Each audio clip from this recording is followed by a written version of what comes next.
대통령 선거를 앞두고 후보자들의 발언을 검증해보는 팩트체크 선택 2025입니다. 오늘 국민의힘 경선 후보 비조 토론회에서는 윤 전 대통령의 비상계엄으로 아무 일도 일어나지 않았다거나 박 전 대통령이 아무 잘못 없이 탄핵됐다는 주장도 나왔습니다. 헌재 결정과 정면으로 배치되는 발언들인데요. 이준범 기자가 따져봤습니다. 국민의힘 홍준표 경선 후보는 윤석열 전 대통령 탄핵에 반대한 건 계엄 선포로 인한 실질적인 피해가 없었기 때문이라고 말했습니다. 실질적으로 피해가 없었다. 2시간간의 해프닝이었다. 2시간 정도 됐죠? 국회에서 계엄 해제 요구권을 행사하고 그게 2시간도 안 됐을 거예요. 이런 주장은 이미 헌법재판소 결정에서 철저히 부정됐습니다.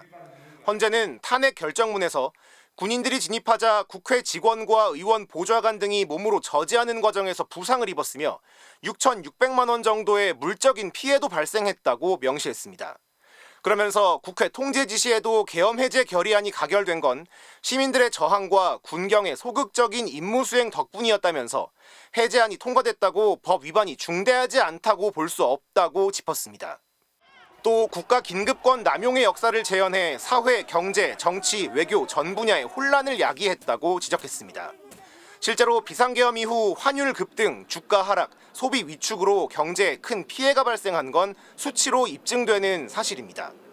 이철우 경선 후보는 파면당한 박근혜 전 대통령이 아무 잘못이 없다며 옹호하고 나섰습니다.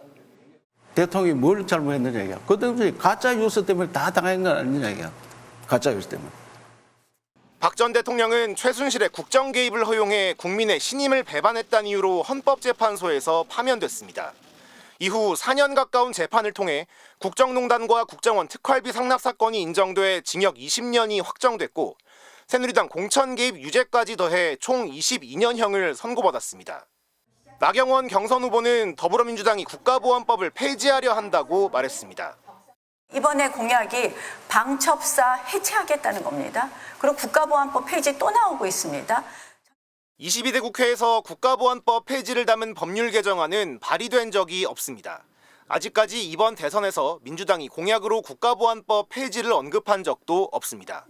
21대 국회 때인 2021년 민주당과 정의당 의원이 각각 폐지 법안을 제출한 적이 있지만 임기 만료로 폐기됐습니다.